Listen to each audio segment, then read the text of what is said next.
them, nobody will get hired. And the problem is that if they had only done a few things, then more of our people would have been employed, and we may not need this program in the 5 years they were there. Instead of creating jobs in this region itself, you saw what happened with the closure of Skeldon and Rose Hall. Nearly 5,000 people were put on the breadline. Sugar income has a direct impact across the entire region, not just for sugar workers alone, but for the entire region. And they created that huge vacuum here that led to the regional economy being badly damaged. And therefore, in this region, more than any other region, we should have really been moving forward with this program. And that is why we identified 3,000 persons under this program, the part-time program, to come from this region. And so today, I'm hoping that we can move forward. I'm not going to be deterred by what people say about this program, the opposition or any other. We are working in fulfillment of the promises we made to the people of this country when we were campaigning. We made several promises to them, and if you know anything about a party that I represent, that it believes in fulfilling its promises. If you check historically, you check every single one of our manifestos that we campaigned on from the early 90s up to the last elections, and you check what we promised and what we delivered, you will see we have not only delivered on the promises, but we have moved our country forward. Contrast that with what happened in 2015, and you will see the difference. So we're in this period, we're busy fulfilling the promises we made to people. I want to take you through and remind you what some of those promises are before we talk about my expectations of you here who've been employed through this program. So on job creation, we said we wanted to create about 50,000 new jobs. And the reason why is because before COVID, we had lost about 35,000 jobs in the mining sector, in the forestry sector, in the sugar industry, in retail trade. In all of these sectors, we saw a major loss of output as well as employment. And one of the reasons why that happened is because of the economic policies pursued by the previous government. You can't want to create jobs and then increase the tax environment in which businesses operate. So let me give you a couple of examples of what I mean. There was no value-added tax on machinery and equipment. So if you brought in an excavator, a tractor, plow, a combine, or any equipment used in mining or the forestry sector or any other sector of the economy or agriculture, zero VAT.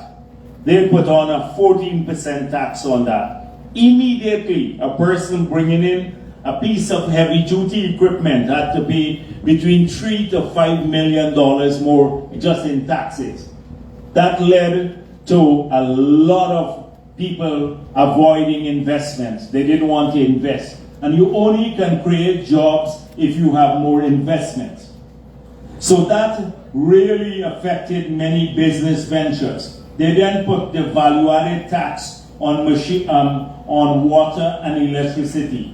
So the businesses now had to pay, they had an electricity bill at the end of the month, and then they had to pay a 14% tax on that. That led to shrinkages in the economy.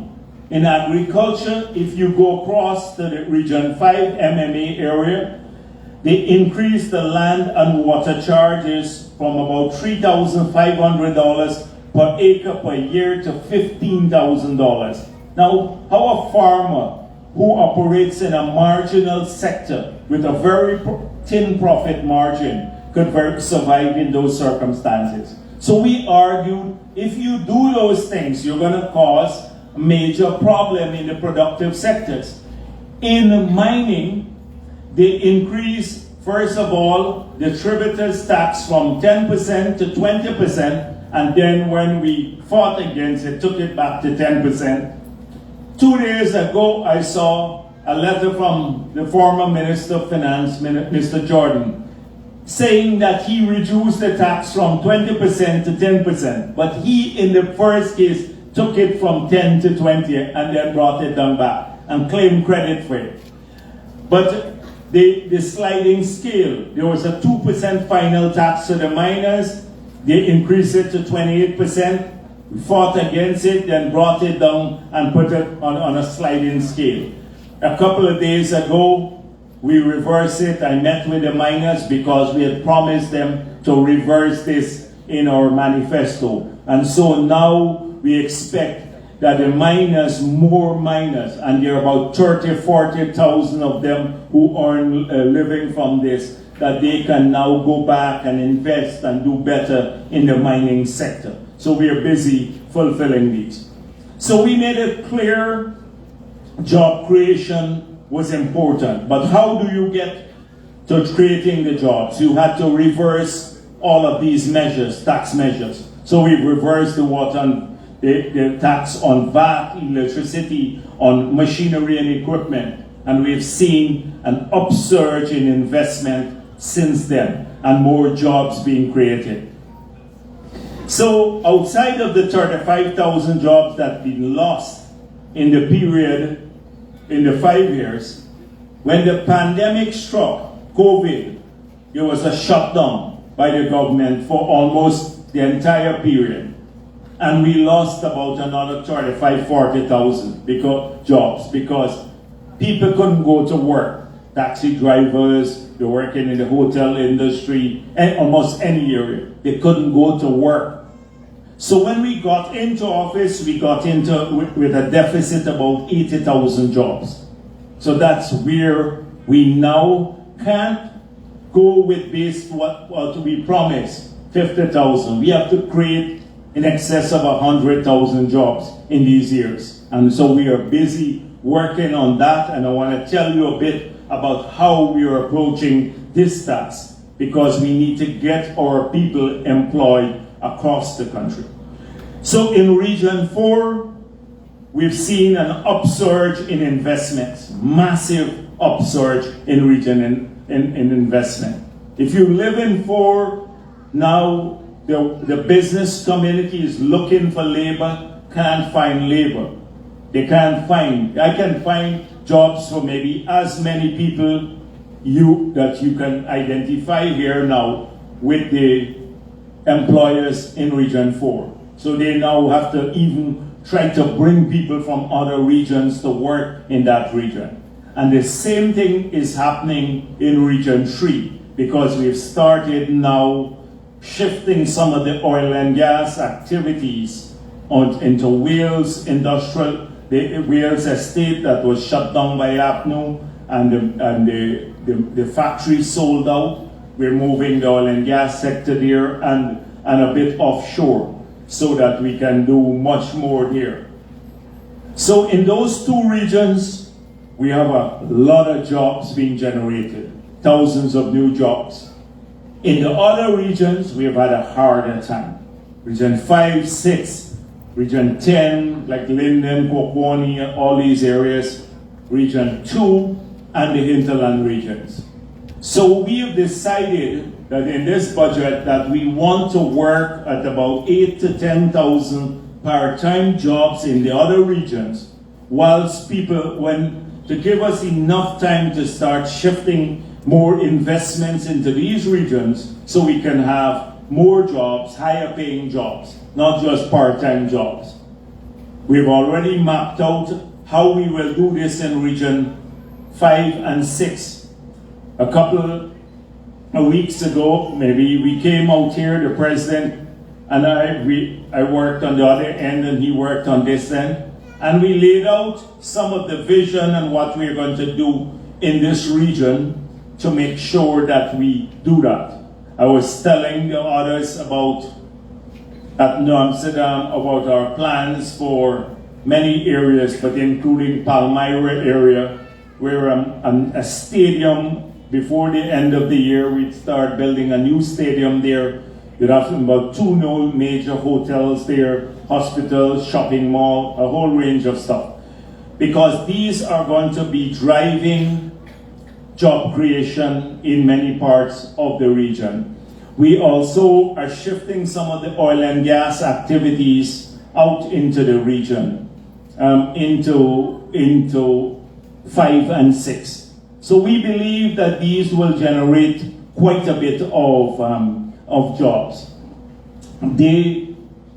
This is something we're working on. So this measure that we're employing here is just a stopgap measure until we have an opportunity to deploy major investments in the region. We've also been fulfilling our other promises. I don't want to go through that too much, but I was saying in New Amsterdam to people that if you have a chance to, and I expect a lot of the people here, many of you are young people, that you read up a bit about these issues and form your own opinions on the basis of an examination of the documents available to you. Too often, we form opinions on the basis of rumors or what we read, and often the sources we read things from are erroneous or downright misleading. We listen to people more than we read and analyze for ourselves. So the last government, for example, claimed they couldn't afford the $10,000 grant that was there for the school children. And they would replace it with this 5Bs program. So they bought about maybe 30 buses and deployed them across the country. But by closing down that program, they took away $1.6 billion from our children. 1.6 billion, that is how much it cost. But they said they couldn't afford it. But was that factual? Or is it just that it was a low priority activity? You take the estimates of the 5 years in the parliament and look at 2014, what was the cost of funding this program? It was 1.6 billion. And then look at food for government in the budget. It grew in 5 years, the allocation, by more than $1.6 billion. So we were eating more in government, ministers and others, more than what we had to pay to all the school children, 170,000 of them across the country. We said this is unacceptable. We're not only going to restore it to 10,000, we're going to take it to 50,000 per child in the 5 years we're in office. We've already, this year, it's going to be paid out shortly. It's at 25,000 for every school child. We've extended it from public to private school, so we have 170,000 children in public school and 30,000 in private school.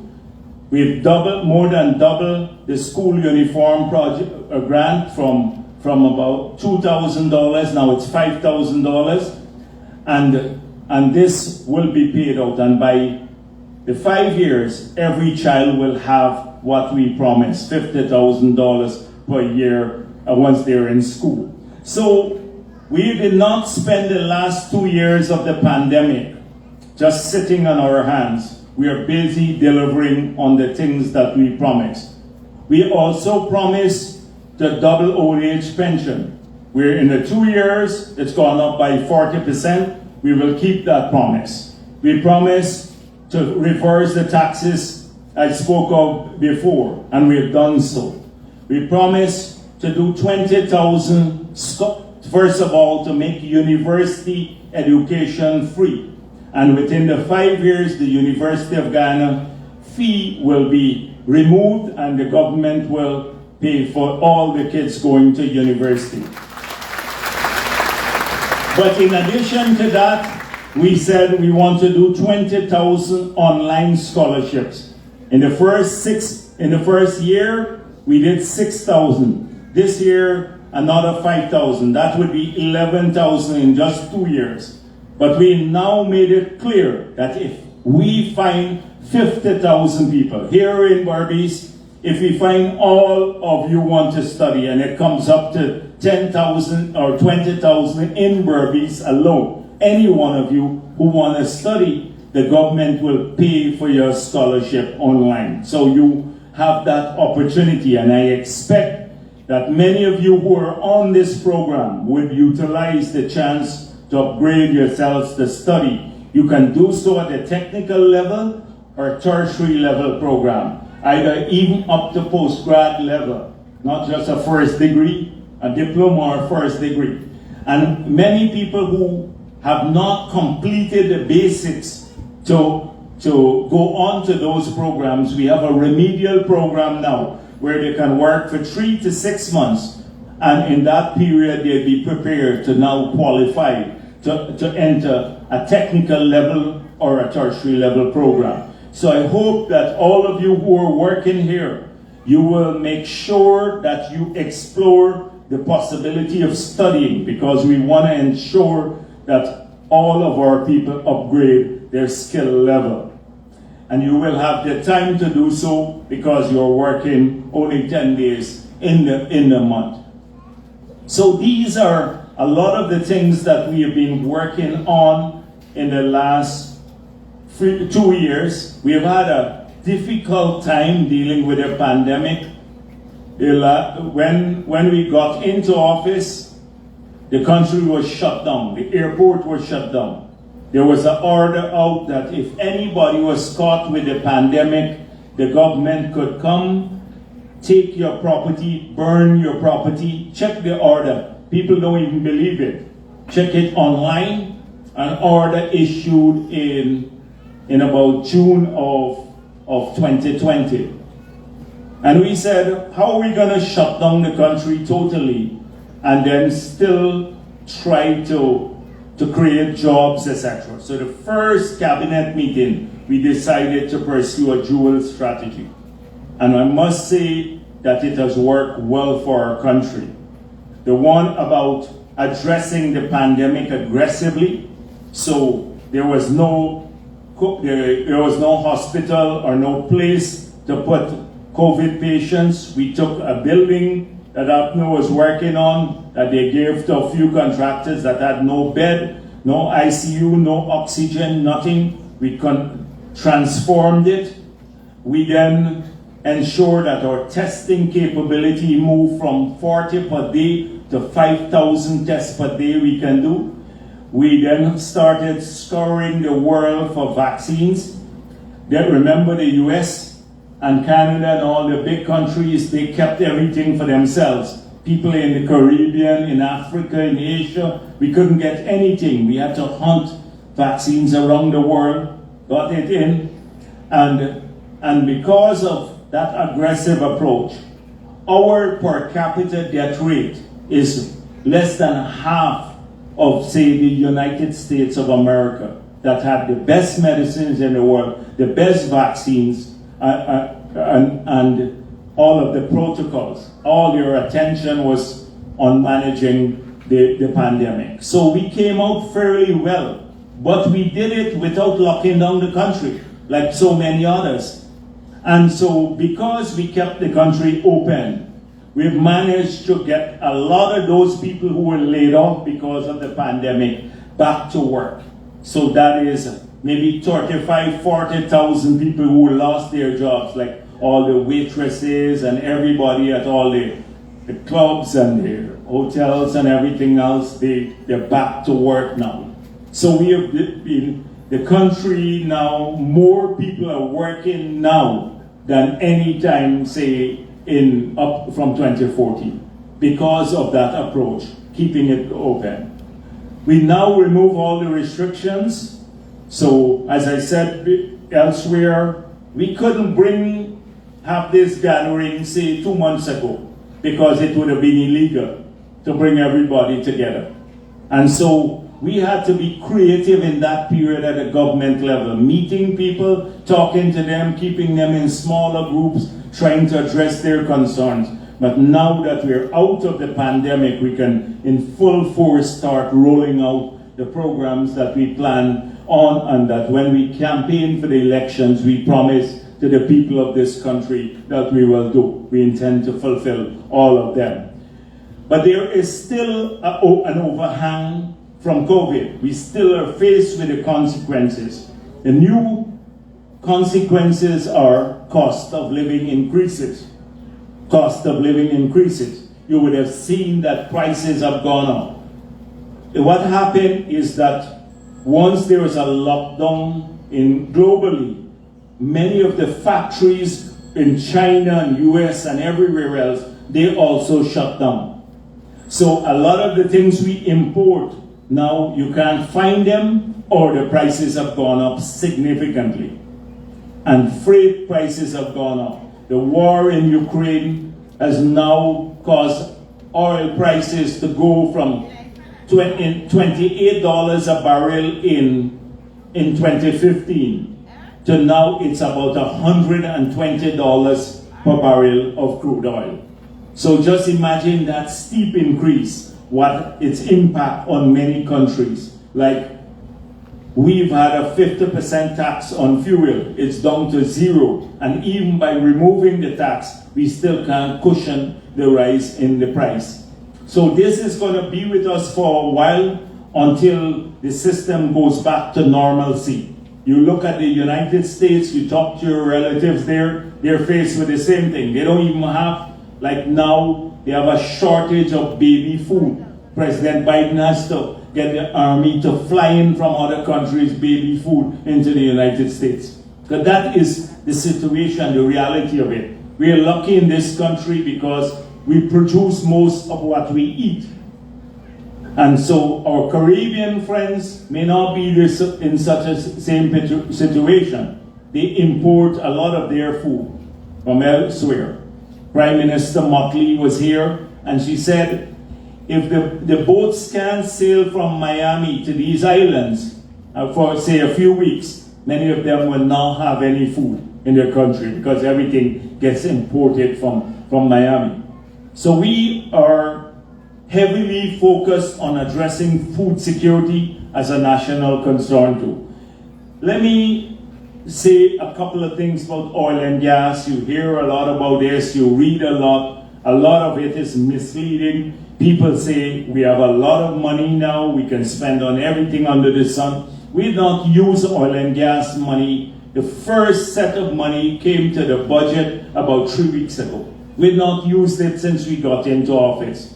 All saved. If you listen to the opposition leader, he went to Linden and said, we're distributing it in the regions like Barbies to people where we want. It's not true. We haven't distributed to anyone, not in Region 6 nor in Region 10, because there's very little to distribute. But they're now coming up with this proposal that you should give every household $5,000 US dollars, every person. If you calculate 5,000 by 800,000, that's 4 billion US dollars a year. We're only collecting 350 million a year, but we gotta give out 12 times more than we collect. It sounds good. People waiting for the free money, but it's not gonna come. There's no free money. So don't be fooled by people. We'll get wealthier. We'll do better. All of our people will do extremely well. But we have to work towards this. It doesn't happen overnight. In the US where they are today, they still work very hard. And this is the perspective that we need to avoid. The rumor, if you read the Kite Show News or the others, that's all the time. Nothing based on sound analysis.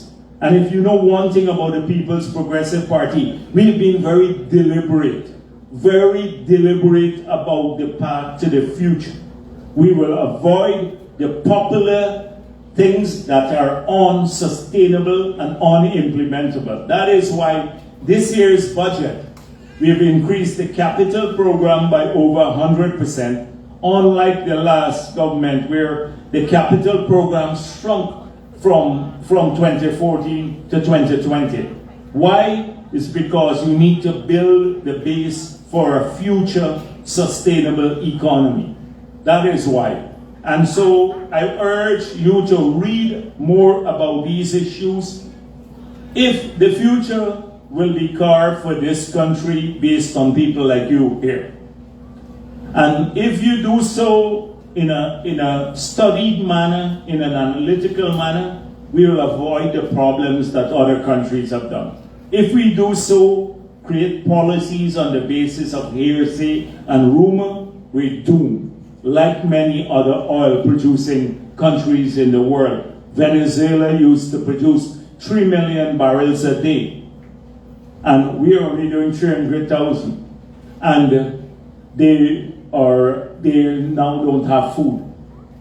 They don't have food today. People are fleeing Venezuela. So we have to be extra careful about how we move forward. So I hope that all of the people who are going to be on this program, now this program is not a free program. You work for 10 days. I expect that when you're working, you're now going to work for the government of Guyana. So when you're a private citizen, many people complain about how government officials work or don't work. They say when we go to government offices, people don't pay attention to us, etc. Now you are going to be a government employee for 10 days every month. So I expect what you complain about, that you don't do the same. Wherever you're placed, that you give your best in service to the community and people. If you're placed, we want to place people in areas where they're flexible. If you're placed in the daycare center to assist, or in a library, or in a hospital, or some other building, or say the schools, because we want to place people in different areas, closer to home so they don't have to travel far, and all of these issues within their communities as far as possible. Then that whenever you shop, that you shop for those 10 days and you give your very best. Because we want to make sure that our communities are better served, our people are better served. And so I'm looking forward to all of you working, expanding here in this region. When we came the last time, people complained about roads, the outreach. And we went back, we asked Minister Edgehill to come out here. We set aside $4 billion this year for community roads in this region. And we said, you have to deploy a capability now to fix the roads in this region. And this year we're targeting at least 300 community roads because we need to get the region 6 infrastructure up. The main road, we started a project. We're going to remove the utilities this year, $8 billion to remove all the posts and the water alongside the water lines alongside the road so we can widen this road and pave it. We're thinking about 4 lanes, but we can't, the corridor is too narrow to do 4 lanes. So they're going to widen the road by 8 feet and repave it all the way from New Amsterdam to Molson Creek, where we're going to hopefully build that bridge across the Quarantine River. And I'm not going to go through all the other initiatives. We're going to do about 10 megawatts of solar farms in this region this year so that we can stabilize power, have more power in the grid here. The problem is that the last government killed the hydropower, which should have come online by 2017, but made no new investment in fossil fuel. So what happened is that our generating capacity is very close to peak demand. So anytime we lose one of the generators, you have blackouts. So how we're going to fix this? A manifesto promise we made. We're going to bring the gas in, generate power at Wales, 300 megawatts. That's more than 2 times now that we supply. And with the solar and the hydro, that would triple the installed capacity. And by 2024, we are hoping, because that will be cheaper, we can use our own gas to generate power. We don't have to import the oil. We'll be able to cut electricity prices by 50% for everyone across the country, so that people's electricity bill will come down. This is what will happen. A lot of people ask for street lights in their communities. I was saying in New Amsterdam, we barely have power to supply to the homes. That's going to be fixed in a couple of years. When we have all of this excess power, we can put street lights everywhere. But we need to fix these issues. So please follow on the national debate what's going on and our plans for all the sectors and how we are working in a very deliberate manner to achieve them. You will see a pattern of analysis, raising the financing, doing the roads. If you go to Georgetown, you would see that coming from, say, Diamond to the city would take as much, in some cases, 2 hours, people stuck in a traffic jam. Since we got into office, we built a 4-lane road from Eccles to the city. We did it on our own throughout the pandemic, and now that has cut the travel time for thousands of people immediately. And now we awarded the road to go to Diamond. The same thing at Crane. We've just awarded a contract to build a 4-lane high-rise bridge for $260 million across the Demerara River, because Region 3 and 4, between these 2 regions, almost 60% of our people live in these 2 regions. The next big region is Region 6. And so the bridge here, we're looking at ways of reducing the cost, but also ultimately that bridge has to be replaced with one of the high fixed bridge too, so you don't have any opening or anything of that sort. This is the planning for the future that you see being rolled out. I expect you to read about those too. But today I'm not going to keep you very long. I'll come back in 6 months again and see how you're doing. I'm extremely pleased that so many of you are here and that you're going to start. And I want to wish you good luck, and hopefully this program will help you. Thank you very much.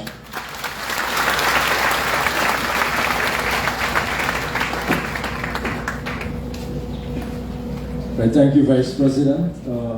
So the Vice President will now hear from you in terms of any questions, any issues you want to raise with him, any ideas you would like to share with him. So we have 2 microphones that will go around in the crowd, and you can just raise your hand and ask Vice President whatever you want to ask, and he'll respond to you. So who's going to be first person?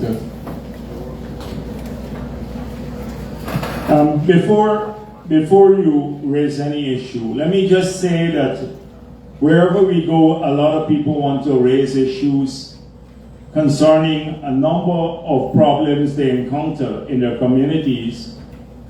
And the only way they want to raise it with me personally, the only way we can actually follow up on these matters is if we have a record of your name and number. If 15 people raise issues, by the time I go to the other meeting, you'll have another 15 raising. I can't remember all of this. So if you have any matter that you wish us to follow up on, community or personal, we have now a number of people here. Where are they? Let them go to a particular point. Please give them your name and number. We've created, since we came to Berbice the last time and a number of people raised issues, we've created a unit in the office of the president.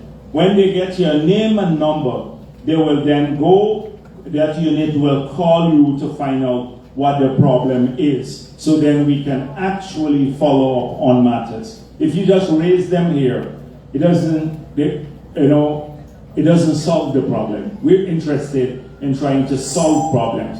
So please, you can still raise a few issues. I'm not trying to muzzle you, but please ensure at the end of the day that you give your name and number for any issue that you want us to follow up on. We're the people. Yes, but please, Zulfi, when we go, let them get a table so that there are more than one person. Right, let them go. And where is the REO?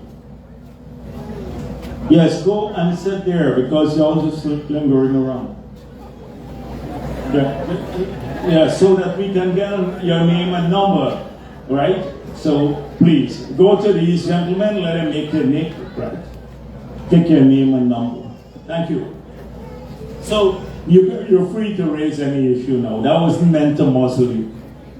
Just to get us to be a bit more effective in our work.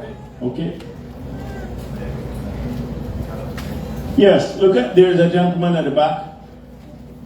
Yeah, please take the microphone.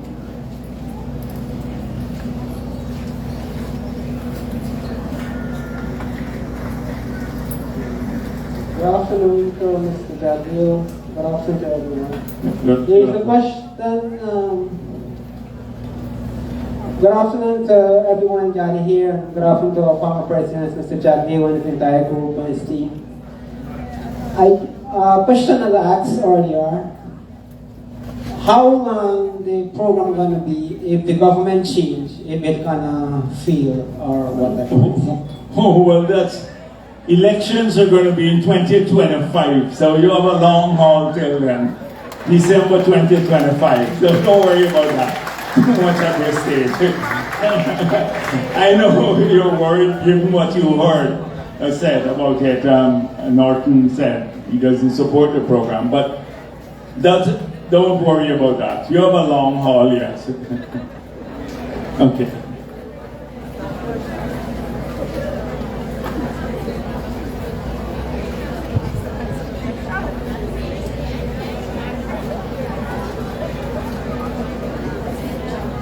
If you don't have any other question, I love this here. Because many other places, I get so many questions. I get a headache by the time I go back to Georgetown. So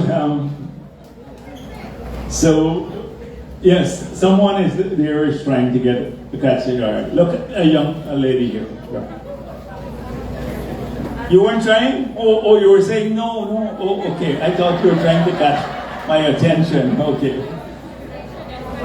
All right. Well, if not, I'm still leaving these two persons, so you can still raise any issue you want with them. Give them their name, your name and number, and they will call you and get the issues. Okay. So please raise that. Oh, you have one person now. Okay. Good afternoon, sir. Concerning, you said a contract. So if you're planning to leave the country, is that going to be... No, the contract is, you can leave the job anytime. The contract is just to say, this is my name, and then somebody signing on behalf of the government to say you will work for 10 days for $40,000. That's it. It's not like a contract where we say, you have to work for 6 months if you get this or anything like that. You can leave anytime. Anytime you can get a better paying job. But we hope you don't leave the country. We want you to stay here. But if you have to leave this program, you find something better, then that's fine with us. That's what we want. We want our people to do better. This is just like a stopgap, a stepping stone to something bigger and better for you. Okay? So don't worry about that. Okay, yes. Just pass the microphone here, please.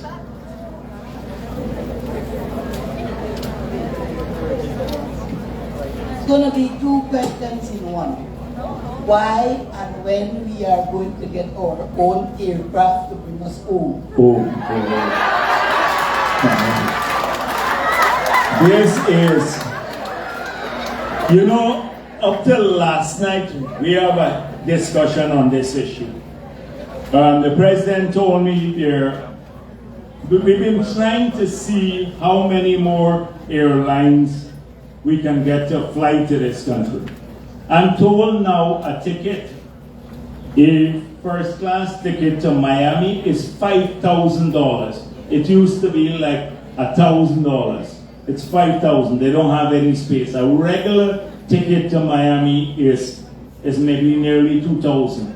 Because so many people are traveling now that even the additional flights can't handle that. So we're examining this seriously. The last time there was a national airline, that is what was a little bit sour.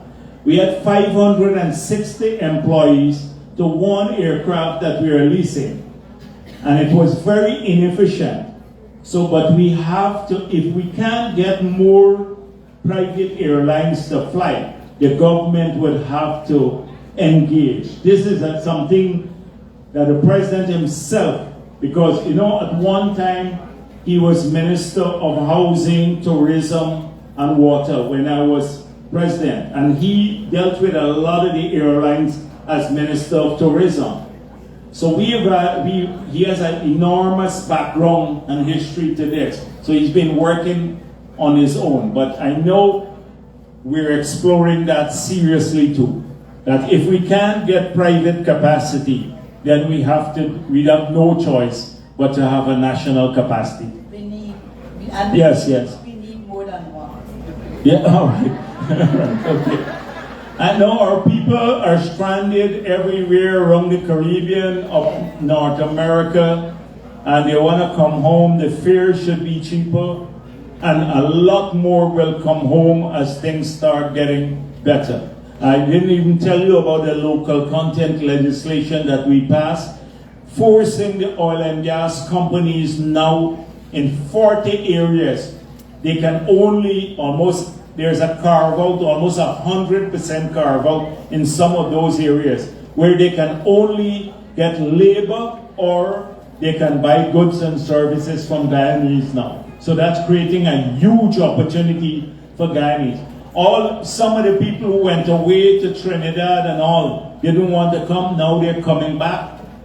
And many of them who has, like maybe a great-grandfather, Guyanese, now they're trying to get a Guyanese passport, because the only way you can benefit from these conceptions is if you're Guyanese now. So a lot of people are coming back from different parts of the world to claim their Guyanese heritage now, because they can get preferences.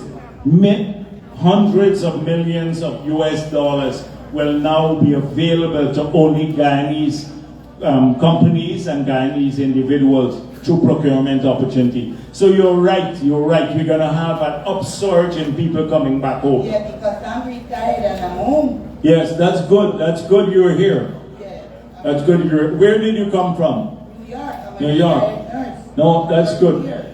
But if you're a retired nurse, you should still help. We should try to get in, because the skill you bring from that area, we may need it here. On healthcare, we're going to upgrade the hospital here and New Amsterdam and the Port Morant here. The two are up for significant upgrade.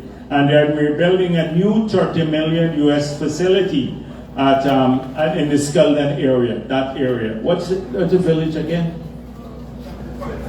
75, yeah, that land we identified. So we're looking to like a CT scan level. I didn't tell you much about the plans and healthcare, but we're building 6 new hospitals this year, starting across the coast.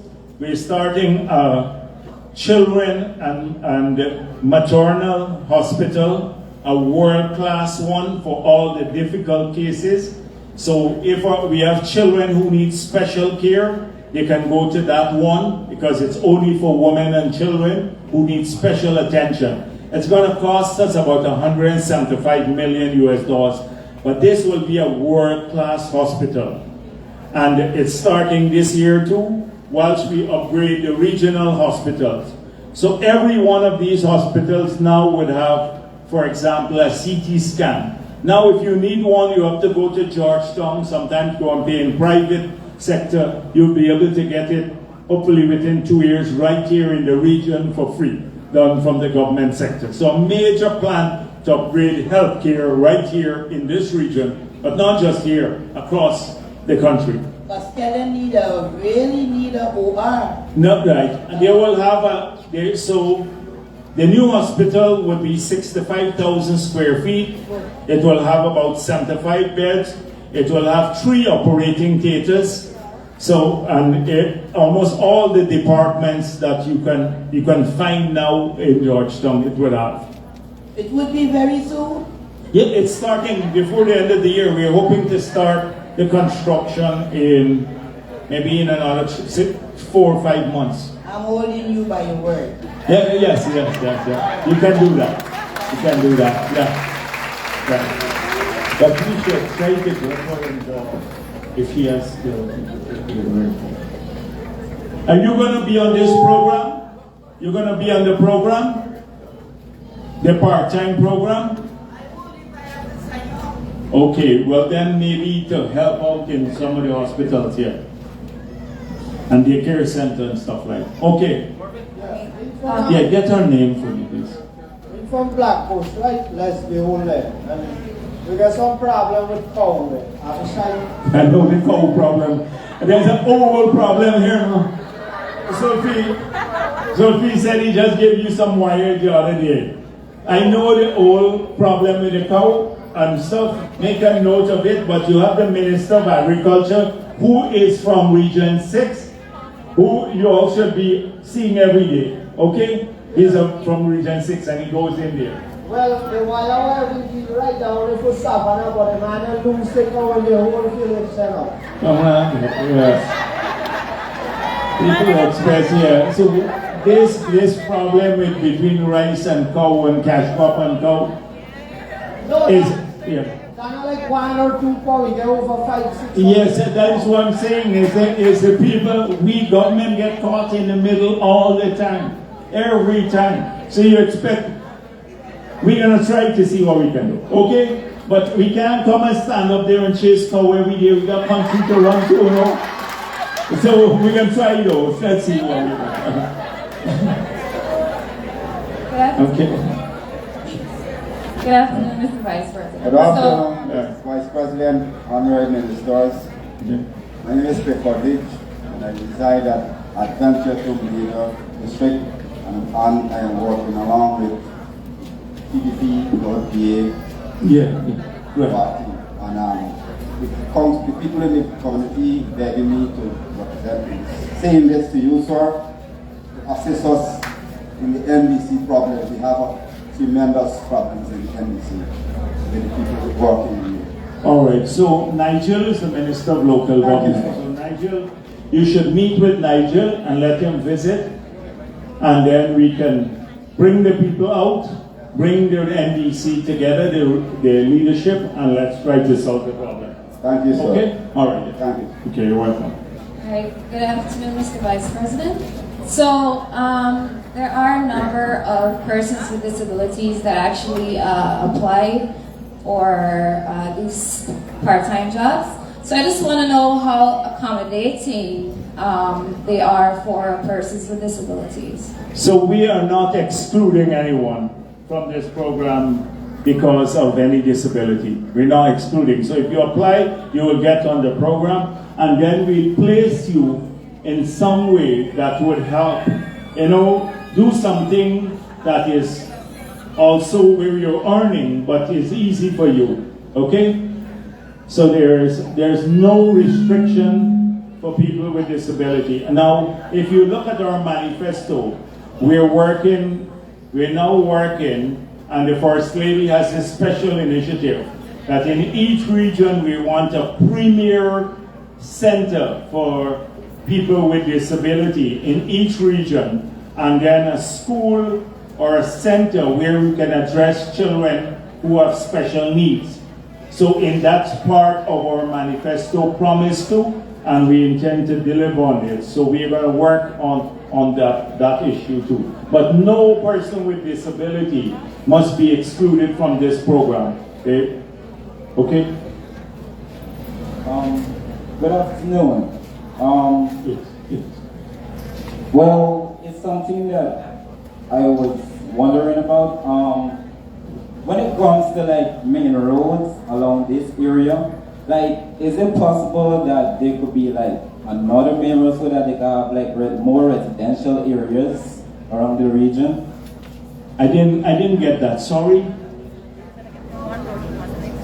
The main, like another main road. Where?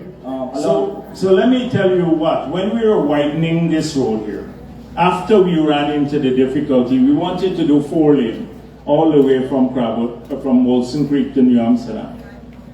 So we started looking at some alternatives. I can show you on my phone. But it will take a longer time. But we have identified another road that will run from Palmyra all the way to Molson Creek at the back. It will cost a lot more, and it's a longer term project, so that's the next project once we complete the 3-lane and widen it here on this main road. So we've identified, I'll show you just now if we can on my phone. We've identified the route, and we're starting to do the studies. That will open up a lot of lands at the back. On the drainage and irrigation side too, we had consultations about how we fix drainage problems in regions 2, 3, 5, and 6. So definitively, it means we have to take more of the, we have a lot of flooding when the backwaters come down. The savanna waters come through the villages, like Black Bush Pole and all of these areas. And then it diffuses into the villages along the coast. So we are looking at more infrastructure to take this water bypassing the villages directly to the sea. So it doesn't affect the villages. And so that's already on the card. We've got a program about 100. The Guyanese Critic is coming to you live from Tain. It's actually the University of Guyana Tain campus, and Vice President Jagdeo is addressing persons that his administration had promised jobs, part-time jobs, and they're now delivering on that. And after the deliverance of, people have to sign up now a 1-year contract, and the Vice President has reassured citizens, Guyanese citizens of all walks of life, even the disabled could get jobs. He has assured people that these jobs are for them to be able to develop themselves, help their families. He's hoping that they also use the opportunities just working for 10 days and getting $40,000 a month.